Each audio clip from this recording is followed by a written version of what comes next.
Just checking it's worked.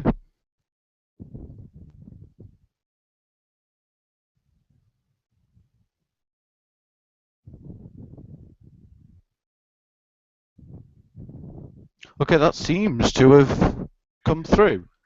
Yes, it has. A slight delay on it, but yeah, looks like we're good. We are live.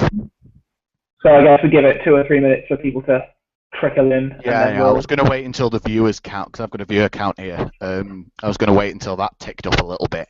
Otherwise, there's literally no point.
Still currently broadcasted to no one, unfortunately.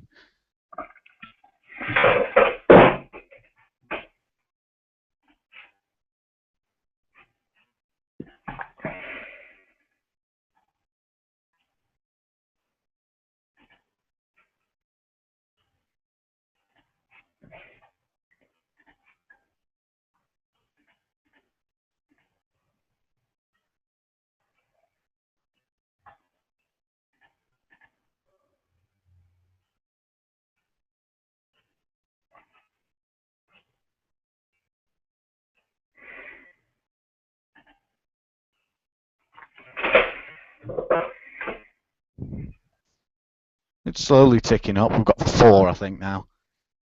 Hello, friends. Does anyone have an opinion on when we should start viewer-wise, or? See if we can get 10.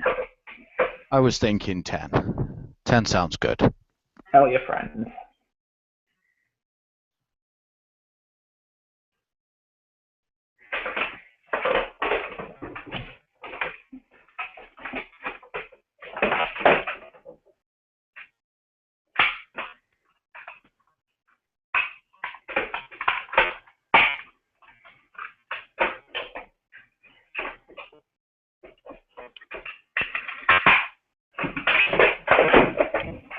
If you are just joining us, we are just running a little bit behind, just waiting for a few more people to join us before we get this thing underway.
How are we looking?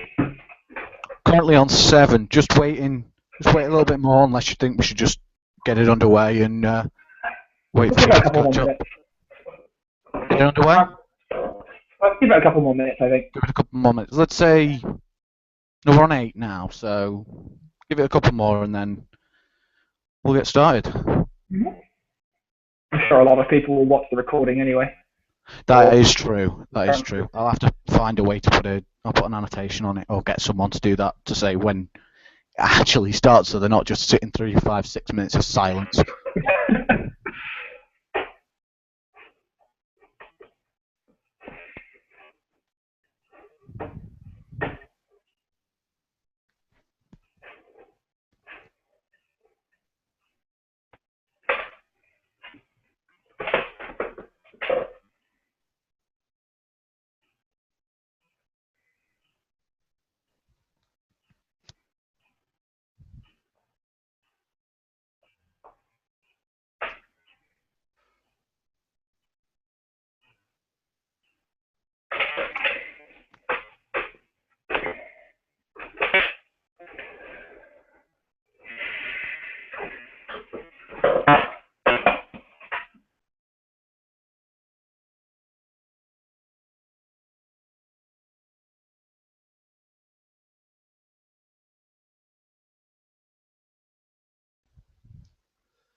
I think Jack Leonard's looking like he's going to be coming in and taking over for me at the moment. Sure. And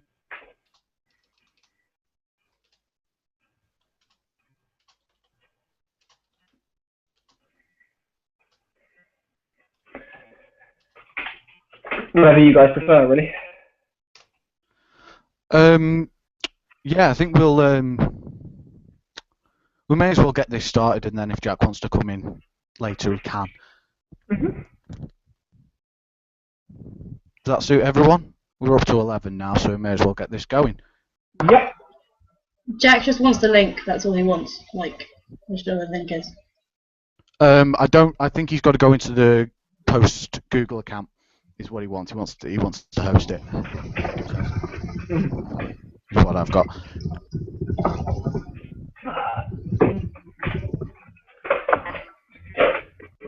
Should we start talking through the first question, Matt, and then we can talk out behind the scenes? Right. Right. Welcome to the QuidditchUK office open hour, 30th of November 2015. I'm Matt O'Connor, sitting in here for the Quidditch Post, and with me we have Mel Piper, James Burnett, Sally Higginson, and Tom Challoner. And we may as well start off with probably the biggest events of the season so far, and this is from Abby Whiteley. So, which big changes would you like to see for Northern and Southern next year? They both went well, but is there anything you'd like to see added or improved on? Also, a point about the Southern bracket from Ash Cooper, in that some lower bracket games had to be cancelled, and are there going to be any policies or practices to prevent this in the future?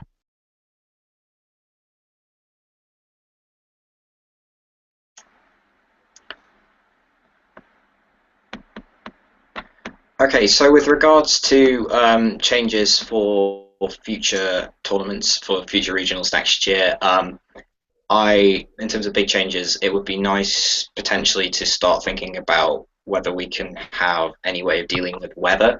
I know wasn't necessarily as much of an issue at Northern, but there have been issues at tournaments recently with weather, and obviously we don't want to get to a position where we're having to cancel tournaments. So it might be something to look forward to next year, to try and see if we can sort out a viable solution of how to deal with a tournament where we're having adverse weather conditions. Yeah. Hello. Hello. And there's Jack, and I will be leaving you. Brilliant. Now, I think. Matt, bugger off. I'm back. All right. Ta-ra, guys. Hi, Matt. Right. Hello, I'm your host, Jack Leonard, for these open hours. I'm terribly sorry, but my meeting overran and I had no signal to let anyone know. But thank you so much, Matt O'Connor, for stepping in. The vast ranks of the QP have indeed provided. Now, we are halfway through an open hours. Mel, could you send me the form details with all the questions the wonderful people have asked? Yeah, that's fine. All right. Thank you very much.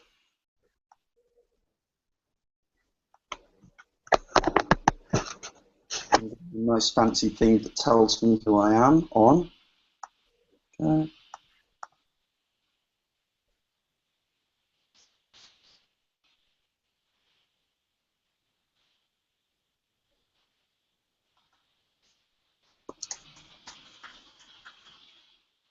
Wonderful.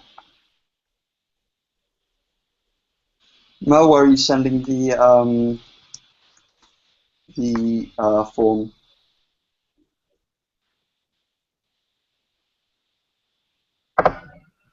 I'll put it in your Slack account thing. I just need to find it again because it's hidden at the top. Yes, yes.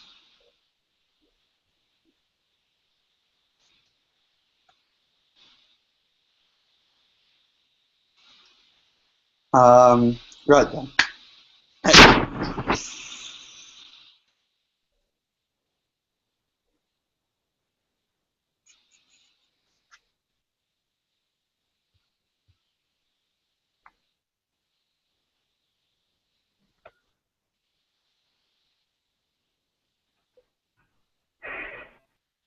So to look at the context, Jack, Tom was halfway through talking about the changes that people would like to see for Northern and Southern Cup, or what the changes they envisage happening in Northern and Southern Cup next year, and things we can do to improve the process.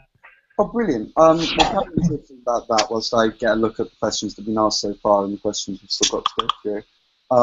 And we can carry on through that.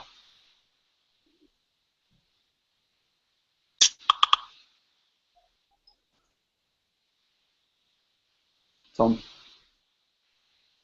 you want to carry on?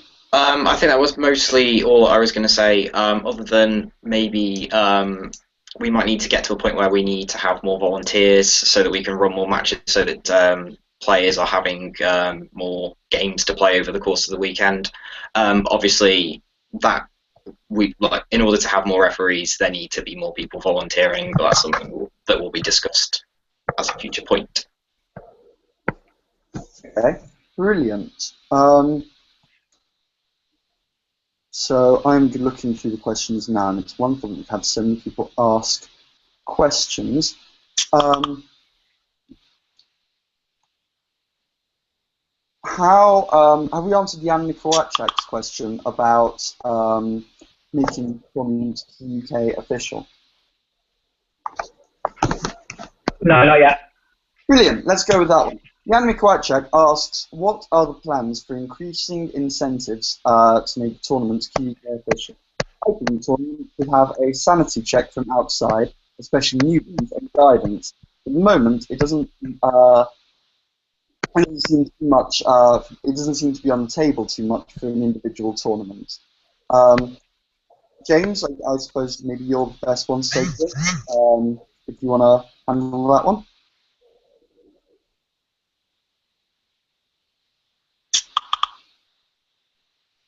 Oh, sorry, my mic was muted. Yeah, so obviously this is the second season in which QuidditchUK has been looking at sanctioning events.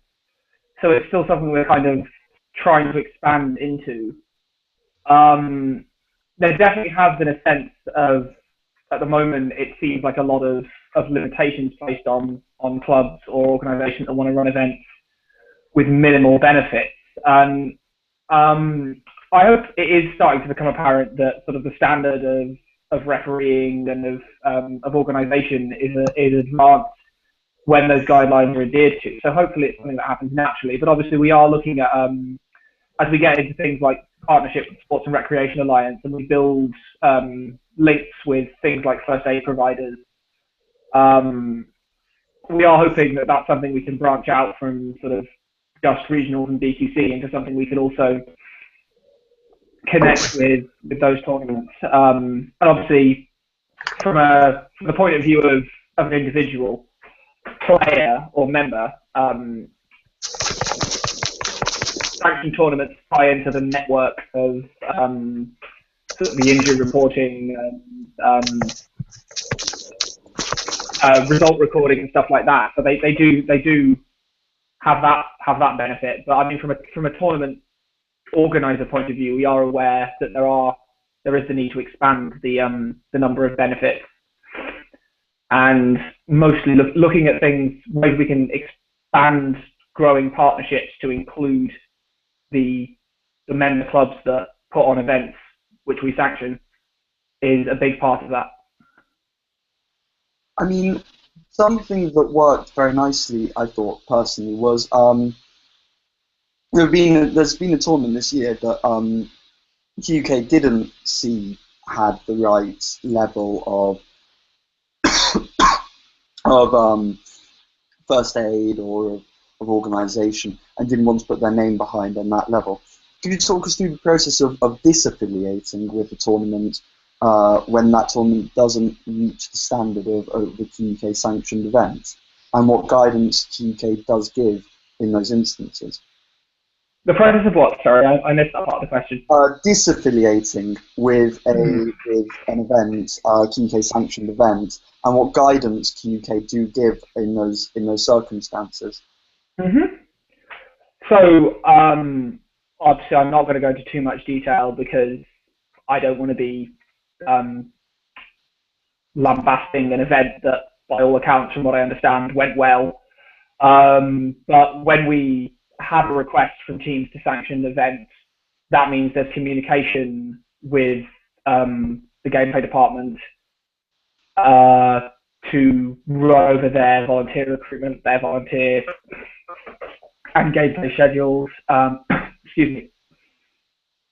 So sort of when they're planning to start, when they're planning to end. In the past, we've had to advise people that they need to adjust their schedules because the light won't last as long as their gameplay schedule is projected, or that they're not meeting requisite referee requirements or things like that.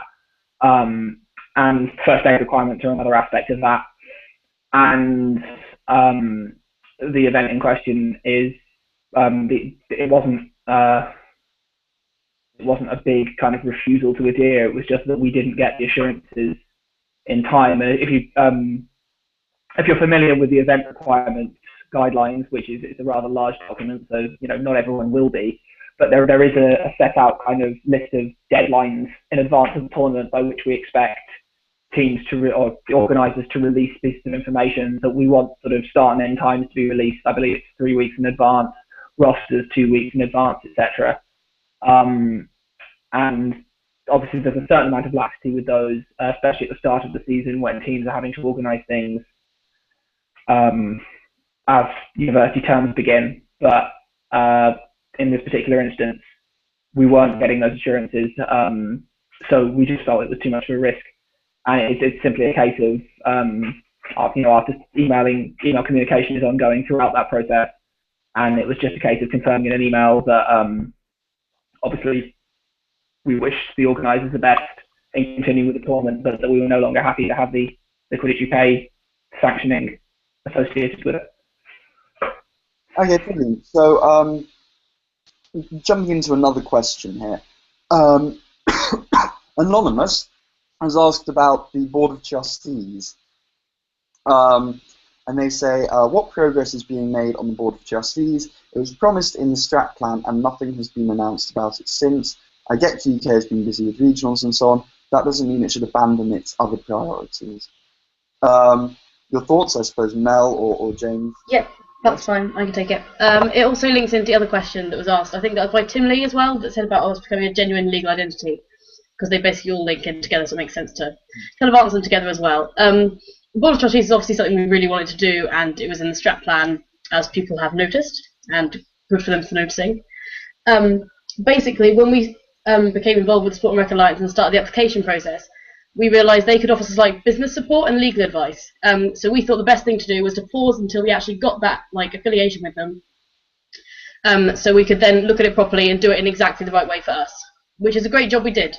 because Meg talked to them the other week, and instead of being a CIO, which we originally thought about, the guy suggested we went for a CIC legal identity instead. So we're now going to look at that further. So basically, watch this space for more Board of Trustees stuff, as it's now completely in process. So yeah, that's what's happening with that. Excellent. Now Vincent Foray asks, due to the new rule of core players, we now have players who are first team core who are injured and they're not first team fit but can't play second team. They either have to not play the rest of the season, which leads to the question here, can we replace core players or have some sort of change in the rules for core players that they can be subbed out? Yes. This is covered in the roster limitation policy section on core players. We generally don't allow any transfer of core players because we don't want people to be able to manipulate the core player system to give an advantage, stack second teams or whatever. But we do allow teams to remove a player from their core players and replace them with a new player from that club if the individual either leaves the club or sustains a serious injury, and an injury that's expected to keep them from playing for at least a month or two, if not longer. And under either of those circumstances, an email to gameplay@QuidditchUK.org explaining the circumstances either from the player or from the a team captain or club manager can see that addressed. Excellent. Well, it's wonderful when we answer a question in the yes vein. Following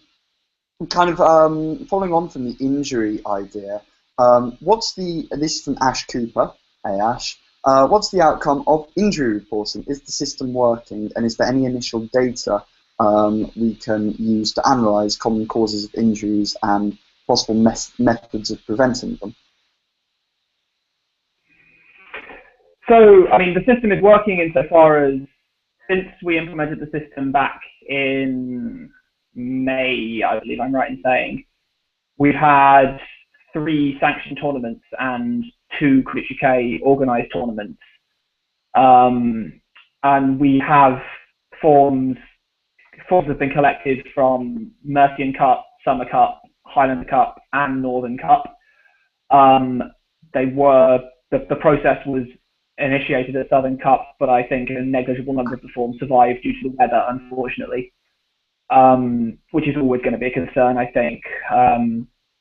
There's no easy way around using paper records for Quidditch events at the moment, but when there is very bad weather, then they are going to get damaged. Obviously, there's no real effective way of knowing what the completion rate of those forms is for injuries. I'd be surprised if it was 100%, but I don't know whether it's 95 or 20%, but there's a good number of forms from the events.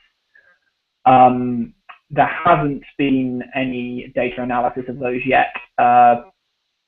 Obviously, the idea at initiation was that we'd have them sent through the head referees who would be able to input them through the website. That's not something that currently is able to happen. So we're currently working on the paper copies being transferred from the tournament directors to QuidditchUK. And as I said, we haven't done any data analysis yet. Realistically, until very recently, until regionals were over, there wouldn't have been a statistically significant amount of data to process. We might see some preliminary findings coming out before BQC, but realistically, any meaningful conclusions will, at earliest, be affecting changes for the 2016-17 season. But do expect the recording process to continue. Okay, excellent. Well, it's good to hear that's all carrying on and all being dealt with. Ash Cooper then comes back and asks, because he's got quite a few questions here, and Impact apologises for having another question. Have any moves been made on securing sponsorship or funding for QUK? For example, I can see Quidditch fitting well with Red Bull. As it happens, actually, on a personal level, I know that Red Bull only sponsor the sports that they own or have a financial stake in themselves. Not that I've asked or anything. But I think that's his general question. Have any approaches been made for sponsorship, and is there any update you guys can say? But I'd imagine you could really elaborate and tie that in with the CIC answer. James or Mel?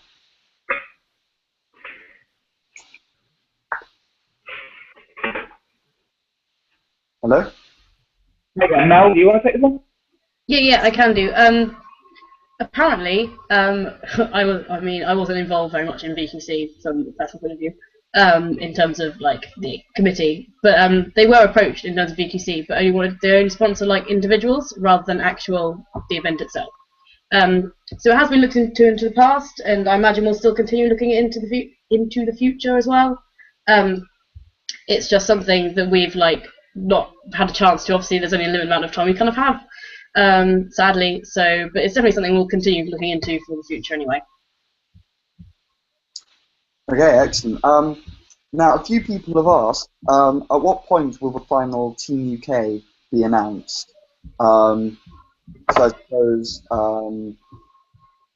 suppose James or Mel. That's fine. I'll take it. That's fine. Basically, because of Standing Team UK, it means for quite a while now there will be a Standing Team UK where people change over, and that will be continuing at least until after VQC. Because of the way it now functions, they'll then basically choose a roster for a given tournament. So it will it definitely won't be for a while as yet that the final roster will be announced. That will be down to Haynes as well. Will be the general person who will decide the final. He'll be in charge of deciding the entire final and the final date for their final roster to be released. Okay, excellent.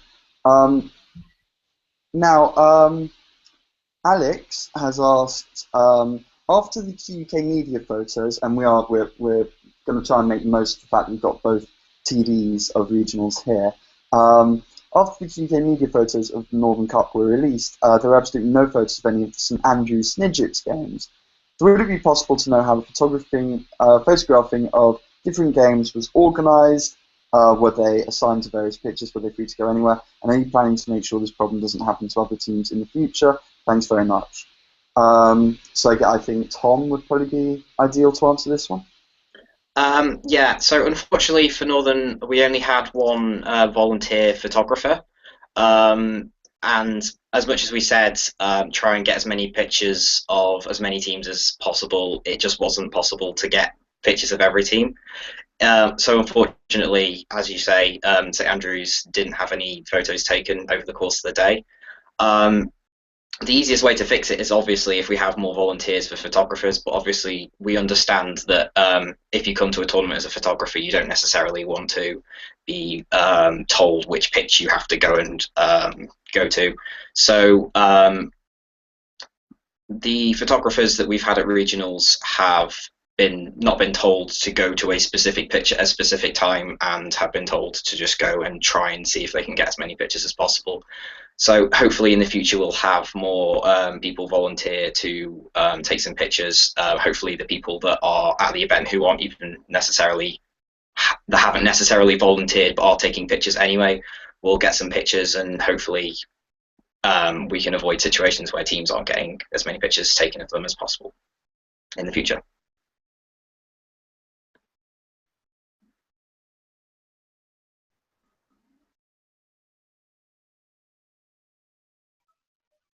Jack, you're muted.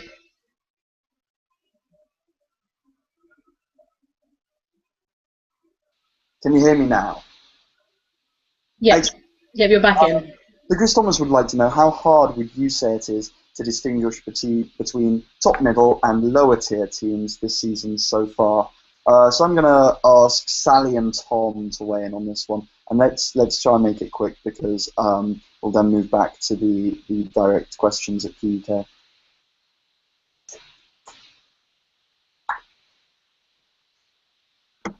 Sorry, could you repeat the question very quickly? Sorry. How hard would you say it is to distinguish between top, middle and lower tier teams this season?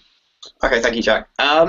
So looking at some of the results from Northern and from Southern, I think it's clear that some of the teams that have been in the past considered to be lower teams are a lot closer this year. There are a lot of teams that have stepped up, and I think the difference between some of the the teams that are considered the top teams and the teams that are considered the lesser teams in general I think the gap is definitely closing on the evidence of what I've seen.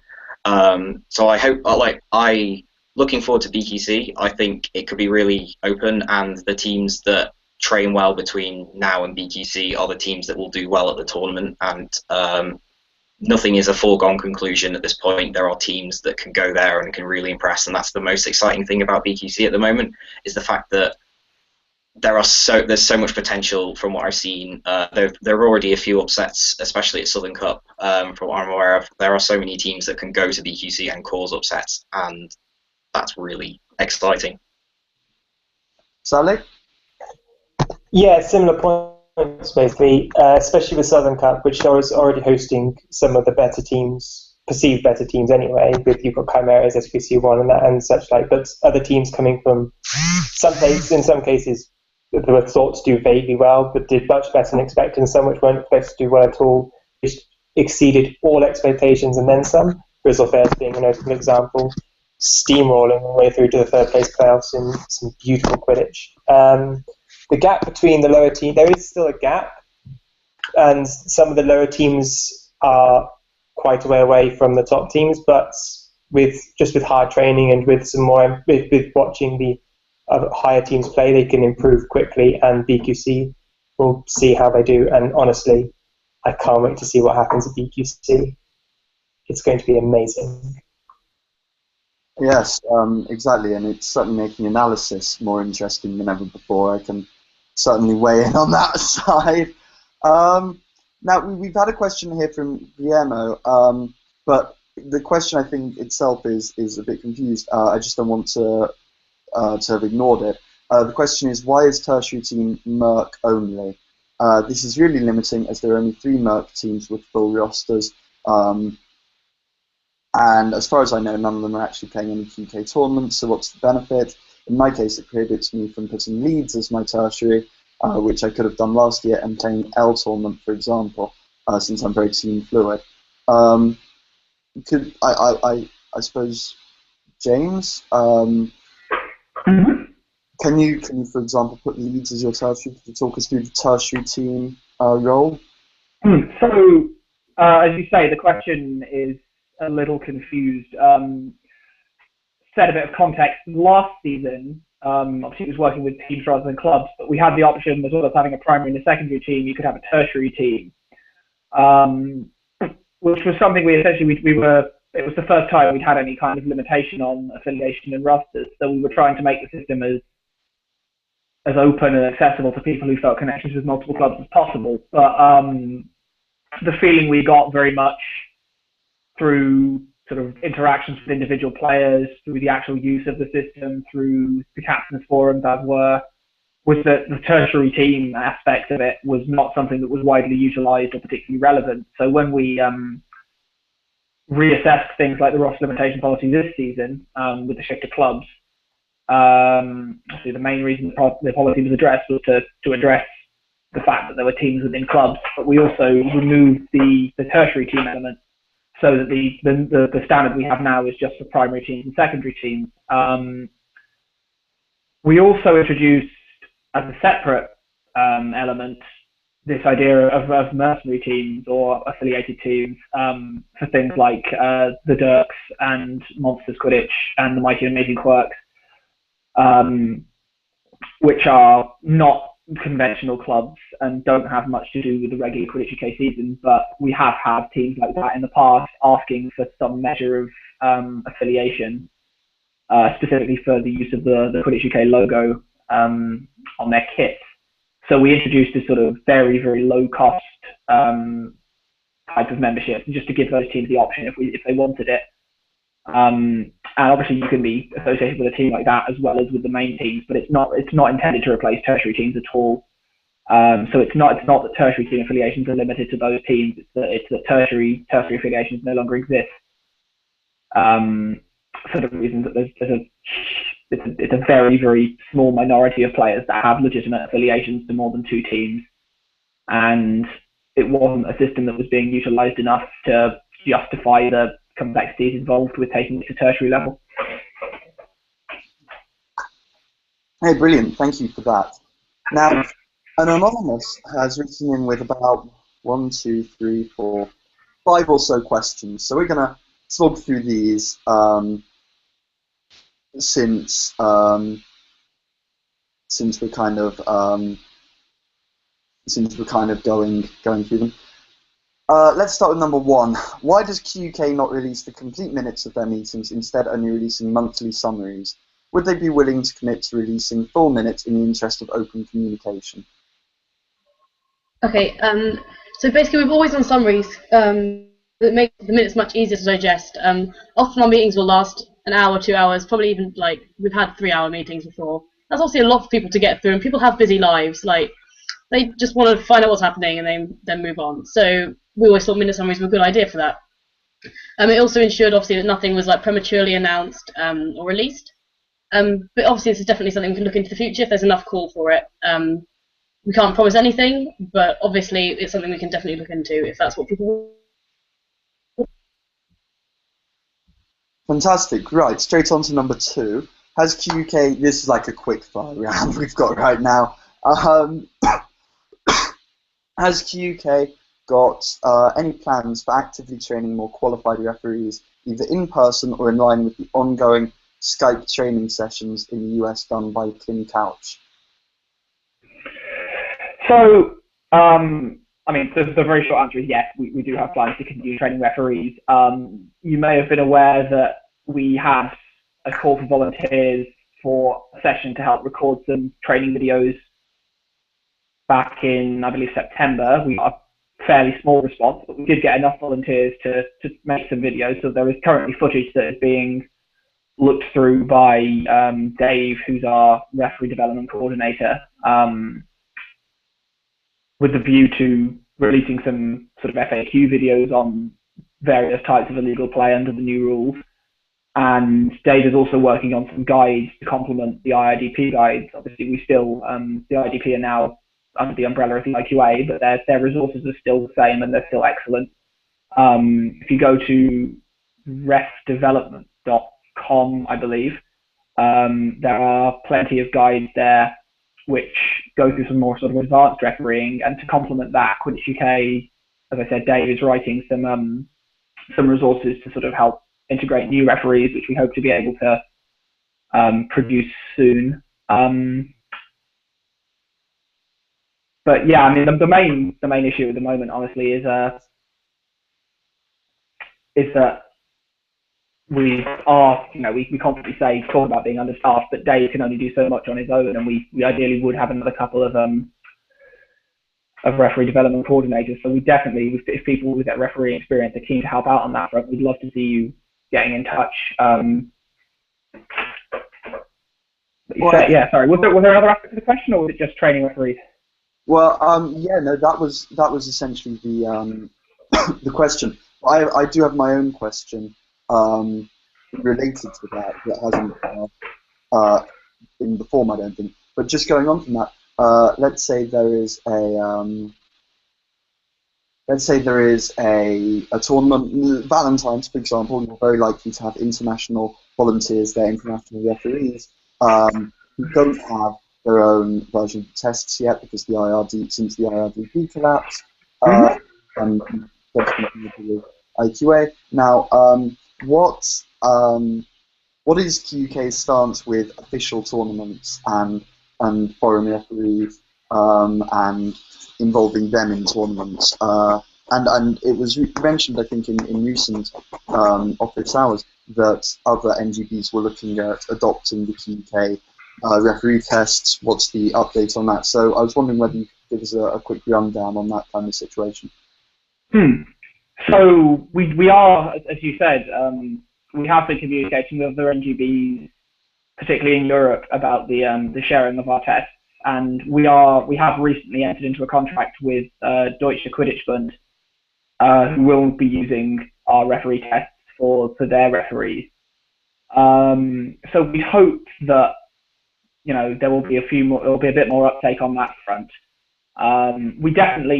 We do want to make sure there is a level of standardization amongst referees at our tournaments, because I think, as I said earlier, when you go to tournaments that aren't QuidditchUK sanctioned and the ones that don't mandate qualified referees, you do see it in the standard of refereeing. But we don't want that to be a barrier to tournaments that have traditionally thrived on multiculturalism, for want of a better word, from the connection with the rest of Europe in particular, and the enthusiasm that a lot of European Quidditch players have for the UK scene. So it's not something we would rule out on the basis of them not using our tests, but it is something we'd work with the tournament organisers on a case-by-case basis to see whether it was feasible.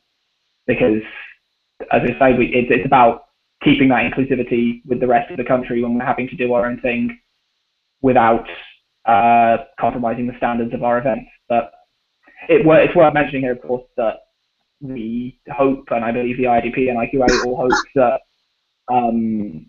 the lack of centralised testing, to the best of our knowledge, is a temporary measure. We don't intend to produce our own tests when international ones are available for an international standard.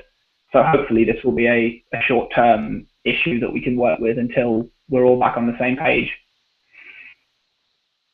Yes, absolutely. Now, just back to Anonymous's series of questions.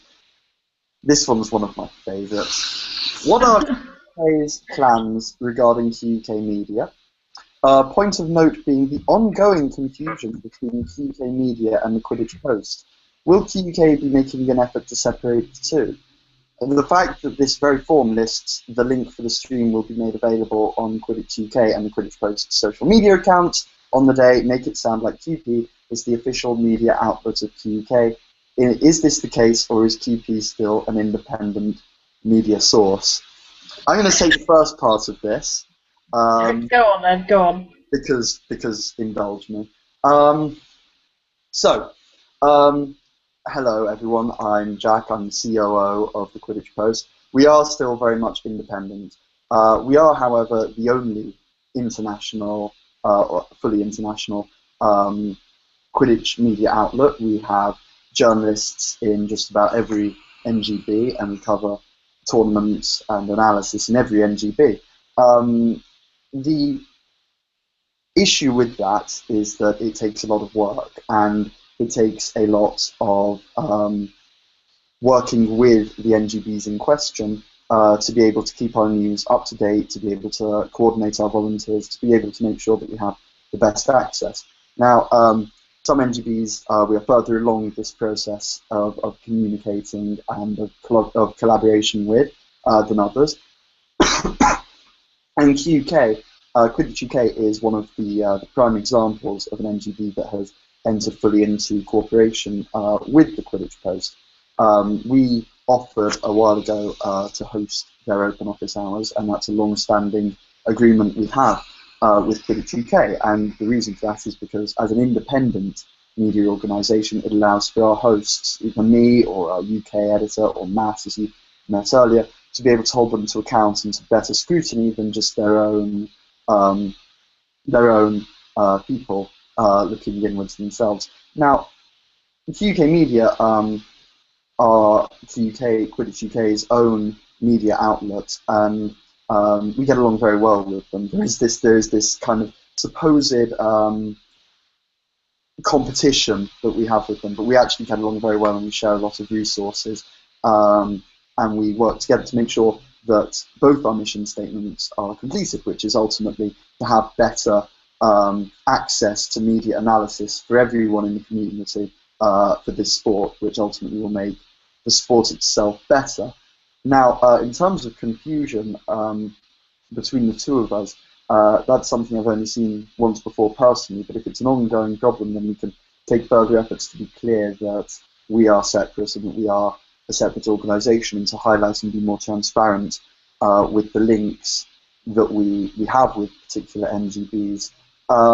But perhaps Mel and James could talk a little bit about their view on the links between our organisation and the QuidditchUK perspective. Yeah, of course. Currently, the media department is basically putting out like loads more content than it ever has before, and it's definitely growing. It also has a different style of content to Quidditch Post in a way, so they don't actually end up like often comparing. Like there's the whole like meet the players, like why do you play Quidditch and all that type of stuff, which isn't something the Quidditch Post tends to do very much of, whereas it's something that Quack tends to specialise in. And the content's been really well received, and so we plan to keep going with that and improve and produce more as much as we can. like QP is definitely not like an official media outlet of QuidditchUK, as the person like suggested, and I'm sorry I've misinterpreted that. But we work at like in a partnership basis. It's kind of the same as how we worked with the IRDP last year. It's kind of similar to how we kind of work with Bluehawk as well.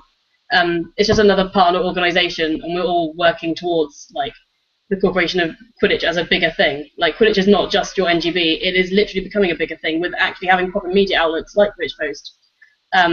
That's what's helping the sport grow more. So, and like obviously, like NGBs like us, we have limited resources. So the fact that like Quidditch Post can take out the hassle of the technology side of like hosting open office hours and all that type of stuff is super helpful and helpful for both organisations.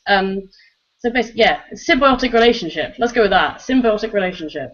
Symbiotic relationship. Yeah. Sounds like a parasite.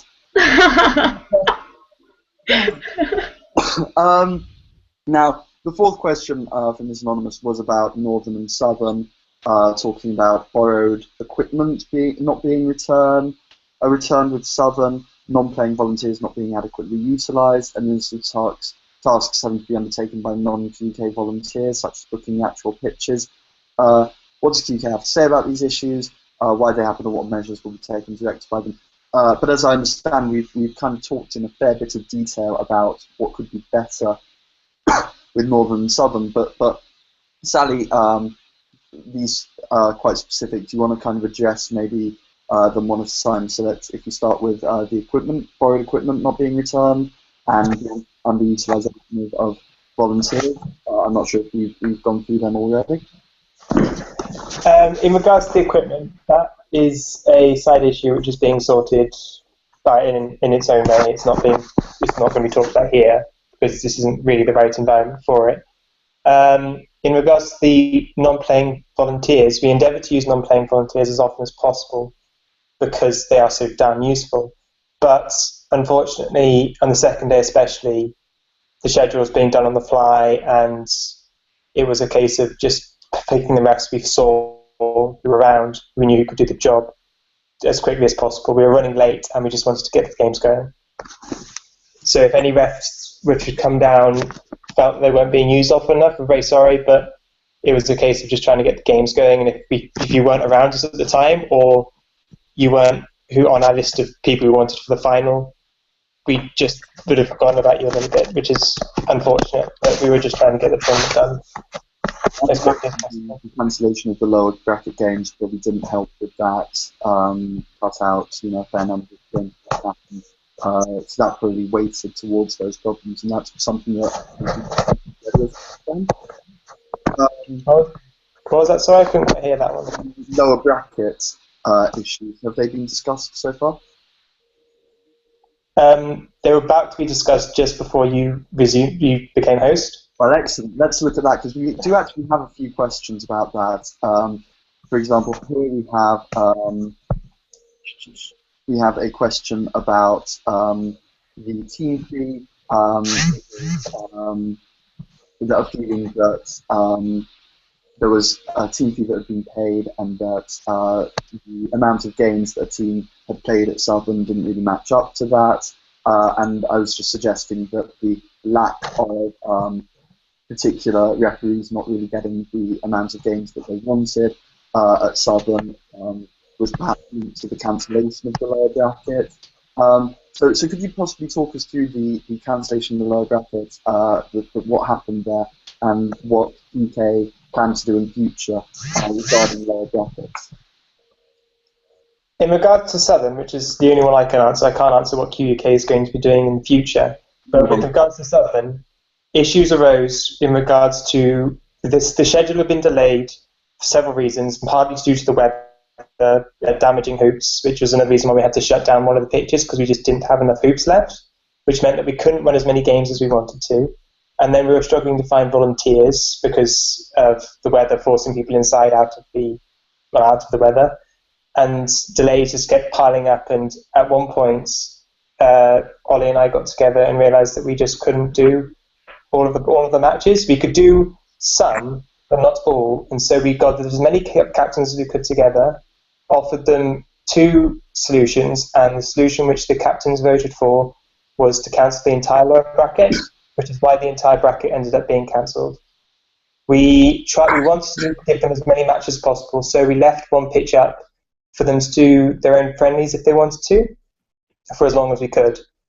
But at the end of the day, because of a lack of volunteers and a lack of working equipment, we couldn't, and with the captain's blessing, we had to cancel the low bracket. But I mean, the hoops on some of the pitches were moved away fairly early. Would you say that was because of the weather, or was that a mistake in hindsight that they could have been left there for friendlies? One of the pitches had the hoops moved away due to we needed to use them as replacements on the other pitches. The other one, the hoops came down a bit earlier than I would have liked, which is unfortunate. But that was a mistake which we only noticed afterwards when we were about to do the semi-finals. But it was unfortunate, and I'm sorry that happened. Thank you for that. James or Mel, could you possibly talk us through what the idea is to improve on this in future, to make sure that teams do get a fair amount of games at regionals in future? Are there plans in place already, or to make sure this doesn't change, or that this doesn't happen again, or that a format change in the running? Can you talk us through the process there? Sure. So obviously, looking at kind of sort of a bigger picture issue, going back to BQC, obviously there was no lower bracket there. There was never a lower bracket put forward, and the review process for that was quite detailed, and there was no particular sense that came out of that was considered a problem by any teams, that there were any teams that resented the lack of a lower bracket. There were similar issues, of course, with eventually there comes a point in the tournament when you do need to direct energies at the top echelons of the upper bracket, or the bracket as it was at BQC, which means there's only so long into the second day that the sort of friendly pitches can continue, which is always a shame. But generally speaking, I think it's worth noting for regionals that when teams signed up, the schedule hadn't been announced. There was no promise of a lower bracket. So while it is a shame, obviously, that we scheduled one and that wasn't a commitment we could uphold at Southern, I think the fact that there was lower bracket play sort of comprehensively at Northern and to an extent at Southern is in fact an advance in terms of what we actually managed to achieve with the schedule at BQC, from BQC. It might be that a full lower bracket was an ambitious attempt at Southern, and it is one of those things where we are still working out what the best way to manage these tournaments are. There are tweaks from event to event because we're not sure what the perfect schedule is yet. And part of that is working out what space there is, if any, for lower bracket games. So I think it's mostly just using this as a learning experience, looking at the reasons why we had why we had to cancel the lower bracket games, what the prioritization is, and so on. And obviously, as happened at Southern, keeping everyone as informed as possible, as early as possible. Obviously, I wasn't directly involved. I think Sally did an excellent job in making sure that all the captains available were consulted on, the best way to handle an unfortunate situation with the lower bracket. And we would hope to keep as much as possible, the community, probably through general forum, involved in the conversation. And that kind of, I guess, leads into another question, because professionals say. Now, something that has been asked here is about the Challenge Shield. And I suppose it's like last year there was no BQC lower bracket. And with even more this year, it seems unlikely that that's going to be reintroduced for this year's BQC. Which means that a lot of teams who otherwise would have used BQC or regionals as their opportunity to play each other no longer do. And the alternative to that, the Challenge Shield, has been dissolved. And so the question here is, with the dissolution of the Challenge Shield, what, if any, are the plans to promote games between UK teams outside of BQC and the regional tournaments? As it is, there appears to be a reliance on teams to create their own invitational tournaments, which are often quite large affairs. Are there any plans to promote best-of-3 matches in an official setting rather than informal meetups between local teams? So yeah, it's a difficult issue because, I mean, an attempt to promote best of three matches as an alternative way of playing was exactly what the Challenge Shield was, and the reason it was dissolved was due to overwhelming lack of interest and participation. So it's hard to see, we had consultations with captains prior to just abandoning the project or postponing it, and we didn't come up with any sort of thing we were doing fundamentally wrong that was keeping people from engaging with it. So it is hard to see what simple kind of things, what approaches QuidditchUK can make there to prioritise best of three games under our auspices. It's potentially the case that these things are more effective as friendlies that clubs take under their own governance. Obviously, we do through the event sanctioning system. That is the means through which I would say QuidditchUK kind of by default supports teams who wish to put on smaller events. If there's no parameters set for what a sanctioned event needs to be. It can be a best of three friendlies between two clubs with one team each, or it can be something on the scale of Highlander or beyond. Having said which, you mentioned obviously the decreasing capacity for regionals and DQC to be a training ground for teams, and that's right. Those are their major tournaments, which have a view to competitive results. They're not, their primary function isn't for development. And sort of this point last year, we had 16 teams competing. Well, we had 8 teams competing at Southern. Rather, so you could extrapolate that to roughly 16 teams competing at that kind of level. By BQC, we had 23. Regionals this year, we had 31, with a realistic cap at this stage.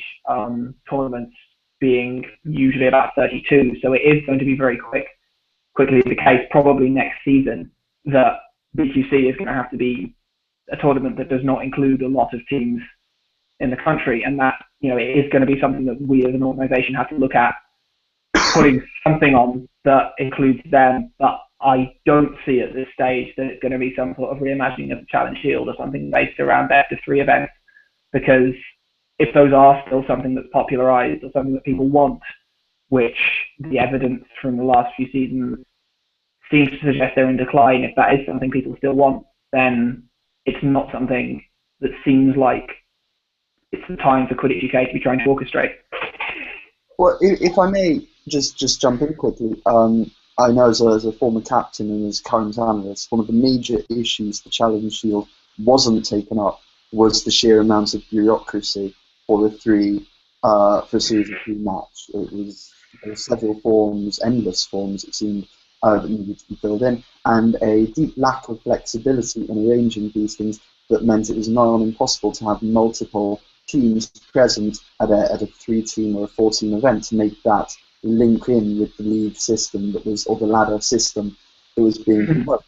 Now we're looking at something like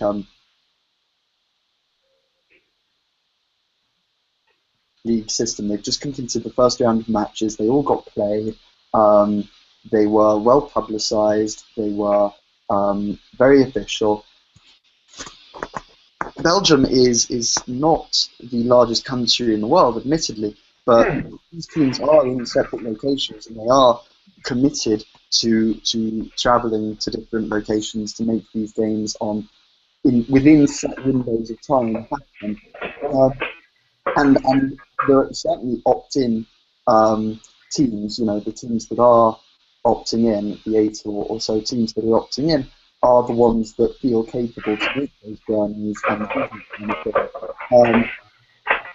is it really that unrealistic to be able to see that happening in the UK?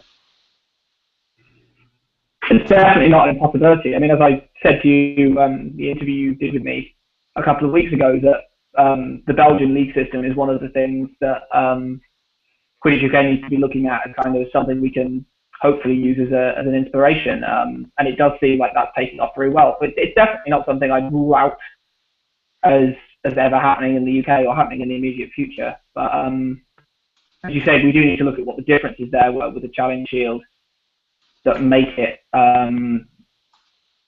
different, because there will be a certain amount of bureaucracy in or paperwork in an official event, and that is something that we need to keep it consistent and keep it to a high standard.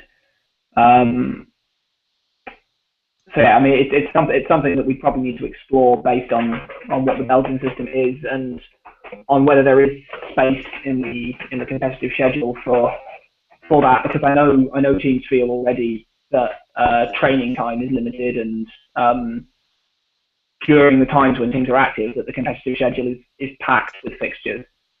So it's hard to say whether there'll be uptake for more, but it's not something you'll never see QuidditchUK doing, I don't think. Now, and I suppose half related to that about the way teams are promoted, or the way teams are getting out there and engaging with the community. What are QUK's plans? Excuse me. What are QUK's plans with respect to publicising smaller teams and encouraging their growth? Since the initial push for each initiative, which showed promising the growth of Warwick and Bristol huge teams, there's been little publicity about it, and there's been little to no publicity regarding the growth of new small teams. And I know, Mel, that your answer is definitely going to involve Thomas Fisk and the initiatives that he's been doing regarding engaging teams with local media. Could you possibly tell us a bit more about that? Yes, I mean, Tom Fisk is doing an incredible job as like our new PR guy, and has been in contact with all our PUC official teams, basically getting any details from them, and is literally sending out to as many media outlets as physically possible, which is great for boosting new teams, making sure people know the word that they exist, and hopefully they can grow and get new players. In terms of like the Hooch initiative and things like that, obviously encouraging the growth of smaller teams, from baby teams just trying to start off, and also those that are smaller and less competitive, perhaps, that have been around for a while, not just taking that next step. That's obviously like very important to us. Sadly, due to the changeover in a lot of staff we've had recently, Hooch hasn't had much of a like chance to be publicised, like it's out, and so we are just still looking for teams. We've got some through. It's just a case of now putting those into action. With Scarlett now coming in as new teams director, looking after the smaller teams and encouraging this growth is something she's incredibly passionate about, and she'll be on straight away. Basically, also in terms of like slightly bigger teams as well. When she won't remember telling you that when she was interviewed, she said about the fact that other teams, like bigger teams, also still need that help and reassurance sometimes. Like even if it's the case of them getting a second team, they then have they don't know what they're doing. It's like where other teams already have that experience. So still some kind of mentoring scene that way as well, she said, would be an interesting proposition. So I imagine it's something she will look into. Whether it's possible or not, we'll find out. But yeah, I mean, basically Scarlett's on it and will do an incredible job at actually encouraging this, because that's what we really need right now. Yeah, excellent. I think that's something that's kind of coming into a theme, is that you're getting as there are more and more teams, you get more and more players. You get a difference of opinions in what Quidditch is for, and that leads to our next question, which is about yes, here we are. Let's get it here.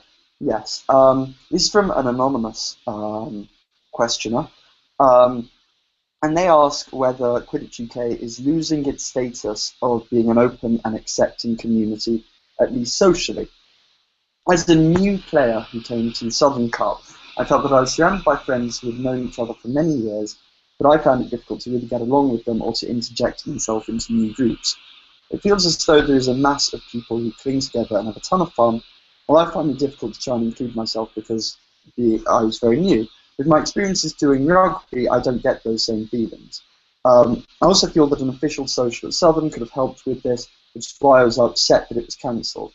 It would have been the best place to make some new connections before I started playing the games. My two questions are, will there be an official social at Valentine's, and what are your thoughts in general in what I said? So let's start off with the general approach to this. Maybe James or Mel could talk generally, and then we'll turn to the actual things. What are QUK going to do to try and cater to these increasingly different expectations of what the community provides, and make sure that it stays on track? Yeah, I mean, of course. Firstly, of course, Southern Cup was mentioned. The social was literally a resource and availability issues. It's not quite stopping socials and stopping socials from happening.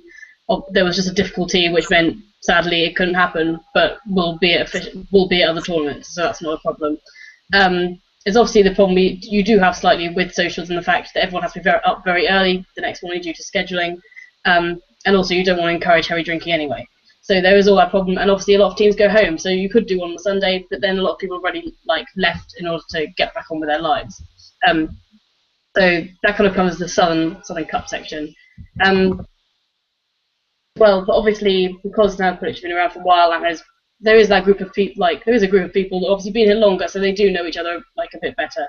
And to a new player, that can be super intimidating. And I completely get that. I think one of the great ways of actually getting freshers to integrate with the community is going to fantasy tournaments. So take Christmas Cup as a great example from this weekend. From a personal point of view, Kiel took loads and loads of freshers. Some of them had never been to any kind of tournament before, and were pretty intimidated by the whole thing.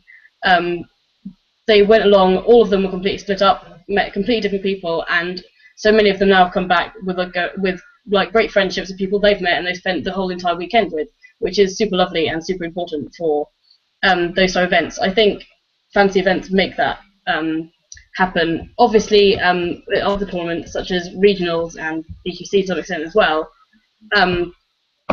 you tend to stay more with your team. That's just a thing that happens because you're prepping for each match. You competitively wise, you just want to do the best that your team can, and you want to bond with your own team as well. Because obviously there's players that have been playing for a few weeks, there's players that have been playing for years.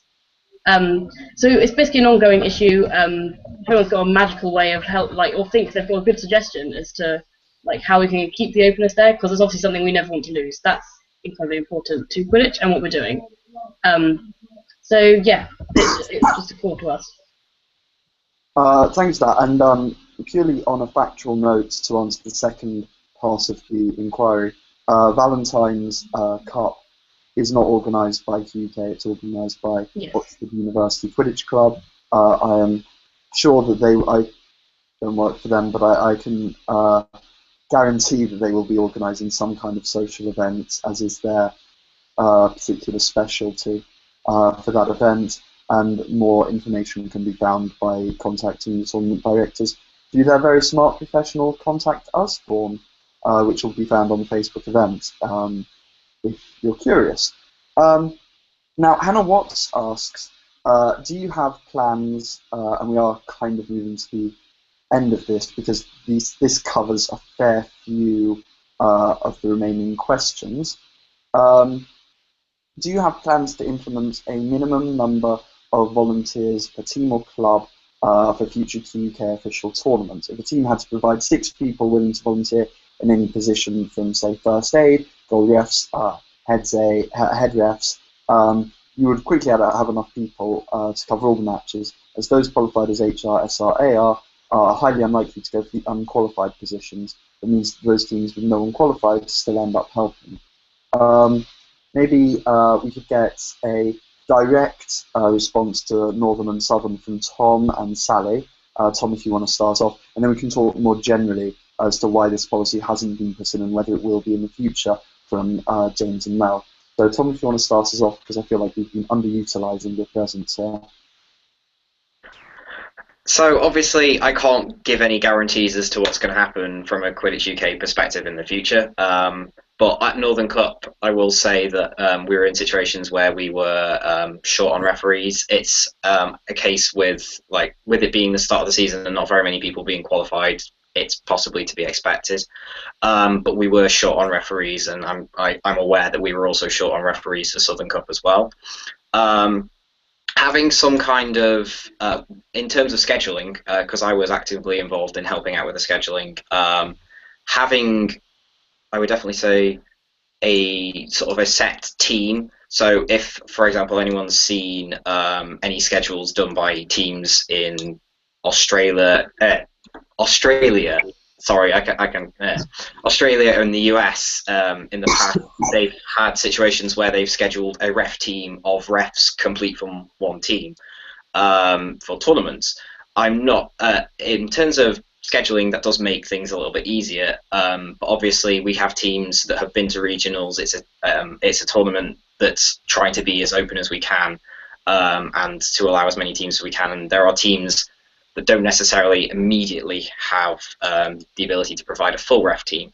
Having some kind of requirement for people to bring a number of volunteers, even teams that don't necessarily have qualified referees, to bring goal refs, scorekeepers and timekeepers, is obviously something that would help out. It would have made the running of tournaments and in the past and in the future a lot easier. And it's definitely something that I think is worth discussing to see if we can help make scheduling easier, make it so that players who do come and ref and play at the same time don't feel burnt out. Referees who come trekking halfway across the country as a non-playing referee don't have to do something in every slot, and make it so that everyone can get as much enjoyment out of the tournament as they possibly can. Okay, excellent. Now, more generally, let's talk about the policy going forward.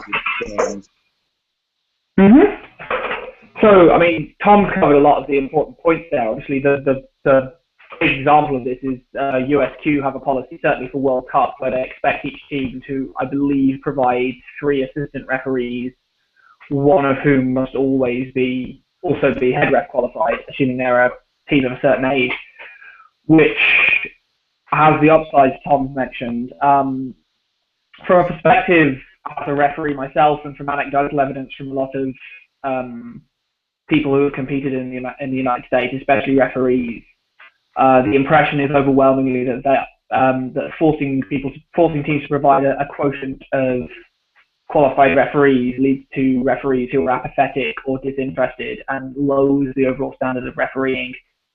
So that's, at least at a cursory glance or sort of a preliminary stage, not something we're keen to do. But the overall contribution level is something that needs addressing, because sort of as has been hinted at, there are always teams that sort of overcommit are doing more than their fair share in terms of volunteering. I mean, a good example, like last year, there'd have been very few tournaments able to happen without OUQC's volunteer provision. This year, I think I'm right in saying that Warwick provided more volunteers than a lot of experienced teams at Northern Cup in spite of not playing. I think Kiel provided more volunteers than any team at Southern Cup despite not playing, which doesn't reflect well on the teams at those tournaments and doesn't reflect well on us organisationally in terms of volunteer motivation. Having said which, there's an extent, the idea of asking teams, certainly experienced teams, to provide a set number of volunteers, as Tom says, but not necessarily forcing them to be in a specific area, so that we're not getting the important qualified positions filled with disillusioned people is important. But as has been suggested in a few community discussions recently, there's more of an issue with morale and enthusiasm amongst volunteering than there is than anything else, which means it might be more, applying pressure in that way might not be the most effective way of resolving the situation.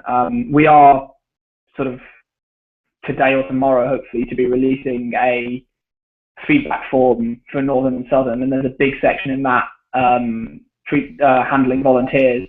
Right, I can actually, my little thing is bleeping that tells me the QuidditchUK page has been updated, and you have in fact released the feedback form for Northern and Southern. So that is out now then, and that's a general feedback form for anyone who was at Northern and Southern. But a big aspect of it is asking people if they volunteered and exploring the motivations they had for volunteering or not volunteering and what that experience was like. So we can hopefully build on that to improve volunteering. But I do think it's worth saying that I feel like there's a bit of a crisis mentality about volunteering, especially about refereeing at the moment, when in fact I don't believe personally that the situation is quite as dire as it seems. Obviously, we're early in the season, which means we have been set back to square one on qualified referees, but we have had a big influx of people qualifying.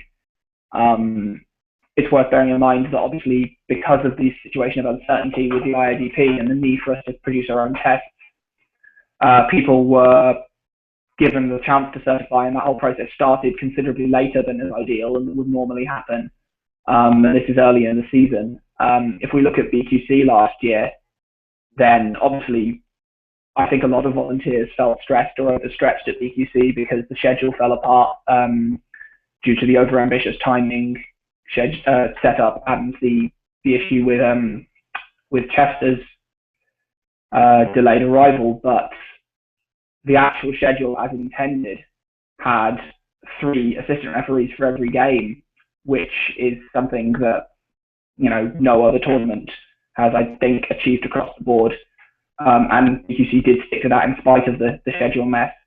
And also, it had no one refereeing within their own group. It had no one head refereeing or snitching before or after a game they were playing. And obviously, these things weren't carried through in practice, unfortunately. But it did show that the referees, the volunteers, were there. And I think a lot of the reason people feel overstretched and people feel stressed about volunteering, I know from my experience as someone who referees a lot and volunteers a lot, it's not the volume of stuff I have to do, but it's the uncertainty that even in the games I have off, that I might still be grabbed and pulled over and asked to referee. So if people are able to actually be scheduled in properly and not be able to rely on those breaks, I think the situation is definitely something we want to address, because more referees is always good for team development, and it does give people more breaks, and it just increases the pool of qualified referees. But I don't actually think the situation is quite as bad as recent discussions have made it seem to be. Okay, excellent. Now, that kind of covers a lot of questions, a lot of concerning refs at regionals and refs going forward. There is really only one, and then just refresh to check there haven't been any more questions whilst being asking.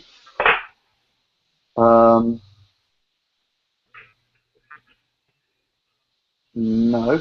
So really the final question, and this one is for Sally, is why are there stickers on the back of the Southern Cup medals?